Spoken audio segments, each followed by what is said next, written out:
నిన్న తెలంగాణలో గద్దర్ అవార్డ్స్ జరిగినాయి. సో ఆ గద్దర్ అవార్డ్స్లో పాల్గొన్న చిరంజీవి గారు కొన్ని సంచలన వ్యాఖ్యలు చేశారు. తెలంగాణ వాళ్ళు మంచిగా అవార్డ్స్ ఇస్తున్నారు, ఈ విషయంలో కొంత ఏపీ వెనకబడి ఉంది, మీరు కూడా అవార్డ్స్ ఇస్తే బాగుంటుంది, ఎక్కడైతే కళాకారుల్ని వీళ్ళని గౌరవిస్తారో ఆ రాష్ట్రం ఆ దేశం బాగుపడుతుంది, ముందుకెళ్తుంది అని కొన్ని సంచలన వ్యాఖ్యలు చేశారు.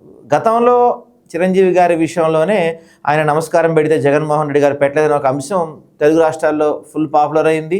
దాదాపు ఎన్నికల రిజల్ట్స్ని కూడా కొంత ఆ అంశం శాసించిందని అనుకోవచ్చు. మరి అలాంటిది ఇప్పుడు చిరంజీవి గారు ఒక్కసారిగా మళ్ళీ చంద్రబాబు నాయుడు గారు, అది కూడా రేవంత్ రెడ్డి గారు పక్కన వేరే స్టేట్లో నుంచి అని మాట్లాడారు కదా, ఈ వ్యవహారాన్ని ఎలా చూడొచ్చు అంటే? ఇది క్లియర్ కట్ గా ఆయన ఒక మెసేజ్ పంపిస్తున్నారు. మీ గవర్నమెంట్ అసలు మమ్మల్ని పట్టించుకోవట్లేదు, మాకు దిక్కు లేదు, ఏదో ఒకటి చేయండి, మీ పనితీరే బాగాలేదని అని స్ట్రైట్ అవే వేరే స్టేట్ లో ఈయన శిష్యుడు లేకపోతే ఈయనని ఫాలో గురువుగా చూడబడ్డ రేవంత్ రెడ్డి గారు ముందరే కరెక్ట్.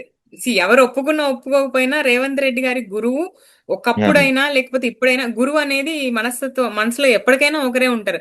చంద్రబాబు నాయుడు గారు రేవంత్ రెడ్డి గారి గురువు, అది ఆయన ఒప్పుకుంటారు. సో అలాంటి ఆయనని ఈయన ముందరే వచ్చి వీళ్ళని చూసి నేర్చుకోవాలి అని గట్టిగానే చెప్పాడు. ఫస్ట్ ఆఫ్ ఆల్ మన ఆంధ్రాలో చాలా మందికి ఒక డిసార్డర్ ఉంది, టిఎఫ్ఐ బానిస అని ఒక డిసార్డర్ ఉంది. టికెట్లు రేట్లు పెరిగితే ఎవరికి లాభం? వాళ్ళు ఇంకో బెంచ్ కార్ కొనుక్కుంటారు, లేకపోతే ఇంకో విల్లా కొనుక్కుంటారు. నీకు నాకు పోయేది ఏందిరా, వచ్చేది ఏందిరా? మనకు పోయేదే మన టైం పోతుంది, మన ఎనర్జీ పోతుంది. ఆడ కూర్చొని వాళ్ళందరి కోసం బట్టలు దించుకుంటాం. మన ఇంట్లో ఒక ప్రాబ్లం ఉంది, కొట్లాటరా అంటే రాదు గాని నా హీరోనేమో అన్నారని పోయి చేతులు కోసుకుంటారు మన వాళ్ళు.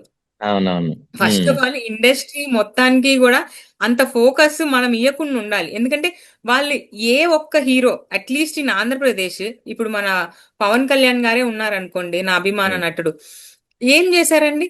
సినిమా టికెట్లు పెట్టారు. ఇప్పుడు టికెట్లు ఉస్తాద్ భగత్ సింగ్ కి టికెట్లు ఎందుకు పెంచారండి? అదేమన్నా సందేశాత్మకమైన సినిమానా ఆంధ్ర ప్రజలకి? లేకపోతే షూటింగ్ ఏమన్నా జరిగిందా? జియో 13 అని ఒకటి రిలీజ్ చేశారండి 2023లో. స్పెసిఫిక్ గా కొన్ని కండిషన్స్ ఉన్నాయి. ఏదైతే సందేశాత్మకంగా ఉంటదో దానికి పెంచాలి. లేకపోతే మీరు మా స్టేట్ కి ఏమన్నా ఆదాయం వచ్చేలాగా షూటింగ్ ఇక్కడ ఏమన్నా చేస్తే పెంచాలి. ఈ కండిషన్స్ ఏమీ లేకుండా ప్రిన్సిపల్ సెక్రటరీ గారు మరి ఏ ఉద్దేశంతో ఆయన వీళ్ళకి ఆ వెసులుబాటు ఇచ్చాడో తీసుకున్నారు. చిరంజీవి గారు అవన్నీ కూడా గమనించట్లేదు. ఆయనకి పర్సనల్ ఎజెండాస్ ఏవో ఉన్నాయి ఫర్ షూర్. ఇండస్ట్రీకి ఎందుకు చేయట్లేదండి? చేస్తున్నారు పాపం. అట్లా అనకూడదు చిరంజీవి గారు. చేయకపోతే వాళ్ళ సొంత తమ్ముడు ఉస్తాద్ భగత్ సింగ్ చేయలేదా?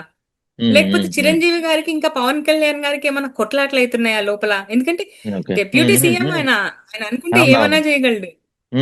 అంటే జనాలకి మనలాంటి వాళ్ళకి ఏమైనా సందేశం పంపిస్తున్నారా? మాకే గొడవలు ఉన్నాయి, మా తమ్ముడు అట్లాంటోడు, పవర్ లేకముందంతా మమ్మల్ని కలుపుకున్నాడు, పవర్ వచ్చినాక మా బ్లడ్ రిలేషన్ ని దూరం పెట్టేసినాడు, మా మాటే వింటం లేదు అని ఏదో సందేశం పంపించడం కూడా అయితే ఆయన ఇండైరెక్ట్ గా.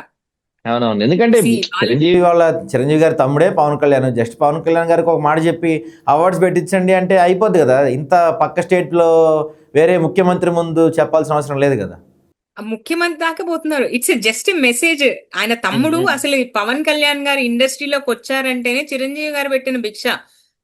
చిరంజీవి గారు లేకపోతే ఈయన ఇండస్ట్రీలో. అలాంటి నీకు గురువు కంటే జీవితం ఇచ్చిన ఒక వ్యక్తి నీతో కనీసం ఒక మెసేజ్ లేకపోతే ఒక మాట చెప్పడానికి వెనకడుగేసి ప్రజల ముందు చెప్తున్నాడంటే మీ డైనమిక్స్ బ్రదర్స్ గా మీ డైనమిక్స్ ఏందనేది రాష్ట్ర ప్రజలు అందరం గమనిస్తున్నాం. నాకు కన్వే అయింది అయితే ఒకటే, మా మొహాలు కూడా దేకట్లేదు, ఇట్లా ప్రజలందరి ముందర చెప్తే అయినా సరే వింటాడేమో అని చెప్పి చెప్పారన్నది నా ఉద్దేశం. నాకు అట్లనే కన్వే అయిందండి. మిగతా వాళ్ళ సంగతి నాకు తెలియదు, ఎవరెవరికి ఎట్లెట్లా కన్వే అయిందో. నాకు మాత్రం క్లియర్ కట్ గా అట్లనే కన్వే అయింది. అసలు డిప్యూటీ సీఎం గారు అనుకుంటే జరగని ఏముంటది? ఇప్పుడు బంతిలో వడ్డిచ్చే వాళ్ళే మానవాళ్ళు అయితే నేను పక్కన కూర్చుంటే ఏంది, బయట పోయి కూర్చుంటే ఏంది? ఇప్పుడు ఉస్తాద్ భగత్ సింగ్ వచ్చినట్టు ఏ సినిమాకి కావాలన్నా ఆయన ఇవ్వగలడు కదా. ఆయన డిప్యూటీ సీఎం ఏం చేయగలడు? ఏదైనా చేయగలడు. మెసేజ్ అయితే పంపించారు, మీరు చేతగాని వాళ్ళు మీ దగ్గర నేర్చుకున్న వాళ్ళ దగ్గరే మీరు ఆదర్శం తీసుకోండి అని చెప్పారని నాకు అనిపించింది. రైట్. గతంలో మనం చూస్తే కనుక కేవలం అంటే జగన్మోహన్ రెడ్డి గారు చిరంజీవి గారిని ఇంటికి పిలిచి మరీ భోజనం పెట్టి మరీ గౌరవించారు, సత్కరించారు. మీకు ఇక్కడ స్టూడియోలు కట్టుకోవడానికి స్థలాలు ఇస్తాము, మీకు ఏది కావాలంటే అది ఇస్తాము, ఇక్కడ సినిమా షూటింగ్లు చేస్తే రాయితీలు ఇస్తాము అని చెప్పి జగన్మోహన్ రెడ్డి గారు చాలా ప్రేమగా పిలిచి చాలా హామీలు ఇచ్చారు. అప్పుడు ఏదో నమస్కారం పెట్టలేదని ఒక సాకును చూపించి రాష్ట్ర వ్యాప్తంగా ఒక బ్లేమ్ చేసే ప్రయత్నం చేశారు. సో కర్మ బూమరాంగ్ అంటారు కదా, ఇప్పుడు అలాంటి వ్యక్తిని పక్కన పెట్టేసి వీళ్ళని గెలిపించినందుకు ఇప్పుడు ఇండస్ట్రీ బాధపడుతుందా? చిరంజీవి గారి మాటల్లో ఆ వ్యాఖ్యలు కూడా ఉన్నాయనుకోవచ్చా మనం? నాకైతే అనిపించింది డెఫినెట్ గా బాధపడుతున్నారు. రిగ్రెట్ అవుతున్న ఫీలింగ్ అయితే గట్టిగానే కనిపించింది చిరంజీవి గారి విషయంలో. అంటే యూజువల్ గా కూడా మన హ్యూమన్ కి ఎట్లా అంటే, మనం వెళ్ళి అడుక్కుంటే మనకు ఒకటి ఇస్తే అబ్బా ఇది భలే ఉంది ఉమ్. అనుకుంటాం. అడగకుండానే మనకి బిర్యానీ కొనిస్తే ఎవడైనా ఏముంటది, ఏం ఉమ్. పెడుతున్నావురా నువ్వు దీని అని అనుమానిస్తారు. సో అవునండి. అతి మంచితనం కూడా ప్రాబ్లమే. జగన్మోహన్ రెడ్డి గారు మంచితనానికి వెళ్ళిపోయి మీకు ఏం కావాలి, ఇఫ్ యూ రిమెంబర్ వాళ్ళు కలిసినప్పుడు అన్న అనే సంబోధించి మాట్లాడారు. మీరెవరో అవునండి. అన్నట్టు కూడా మాట్లాడలేదు. ఉమ్. అంత ఉమ్. ఉమ్. మర్యాద ఇచ్చి ఇంటికి పిలిచి శాల్వాలు కప్పి మీకు ఏం ఉమ్. కావాలో చెప్పండి మేము చేస్తాము అని ఆయన చెప్పినా సరే వీళ్ళకి ఎక్కలేదు అప్పుడు. ఉమ్. ఎందుకంటే ఏంటారు, ఒక పెద్ద బబుల్లో ఉన్నారు వీళ్ళంతా. వీళ్ళేదో దేవుళ్ళు పైనుంచి దిగి వచ్చినారని. ఏ సినిమా ఉమ్. యాక్టర్ అయినా సరే మనలాగే నార్మల్ మనిషే, వాళ్ళకేం స్పెషల్. ఇప్పుడు ఒక మాట అడుగుతానండి, జగన్మోహన్ రెడ్డి గారు దండం పెట్టినా పెట్టకపోయినా వాళ్ళకి కావాల్సినవన్నీ జరిగాయి కదా ఆ రోజుల్లో. అవును. ఉమ్. పెట్టలేదు అని వీళ్ళు అంటున్నారు. ఉమ్. నాకు ఉమ్. ఉమ్. తెలిసినంత వరకు ఆయన డెఫినెట్ గా వీళ్ళకి నమస్కారం చేసే ఉంటాడు. వీళ్ళ ఓకే. మాటలు నమ్మడానికే లేదు. ప్రతిదీ ఉమ్. ఉమ్. అబద్ధాలు, ప్రతిదీ ఉమ్. అబద్ధాలు. ఒక చిన్న ఉమ్. ఇన్సిడెంట్ చెప్తా ఈ విషయంలో. నిన్న ఉమ్. జెన్జీ అని చెప్పి, జెన్జీ విత్ జనసేన అని ఒకటి చేశారు పవన్ కళ్యాణ్ గారు. అవునవును. ఉమ్. దాంట్లో క్వశ్చన్స్ కి ఏ ఒక్కదానికైనా ఆన్సర్ చేసినట్టు మీకు అనిపించిందా? అవునవును. ఎగ్జాక్ట్లీ. ఉమ్. దేనికి చేయలేదు. ఒక అమ్మాయి అయితే అకౌంటబిలిటీ అంటే, ఆ మాట ఉమ్. వినంగానే మాకు ఒళ్ళంతా చాటు పట్టిపోయింది. ఓ అమ్మో ఇప్పుడు నేను ఏం సమాధానం చెప్తే నన్ను ఉమ్. ఏం చేస్తారో నాకేమది. ఎందుకంటే ఎలక్షన్ లో ఉమ్. పదే పదే ఐ విల్ హోల్డ్ అకౌంటబుల్ అని అన్నాడు. అది నేను తప్పు చేసినా సరే నన్ను ఉమ్. కూడా క్వశ్చన్ చేసే చట్టం తెస్తానని అన్నాడు. రైట్ టు కర్మ రీకాల్ ఇస్ ఎ తెస్తానన్నారు. బూమరాంగ్ అన్నట్టు నేను ఉమ్. చెప్పింది ఉమ్. నాకు ఎదురైతే నేను తీసుకోలేకపోయాను. ఆయన అసలు ఏమడుగుతున్నాడు, నువ్వు ఉమ్. ఓటేసావంటే ఆమె అడిగింది ఉమ్. ఏంది, నువ్వు నువ్వే జెన్జీ తెలంగాణ దగ్గరికి ఆంధ్ర వెళ్ళావు అన్నాను.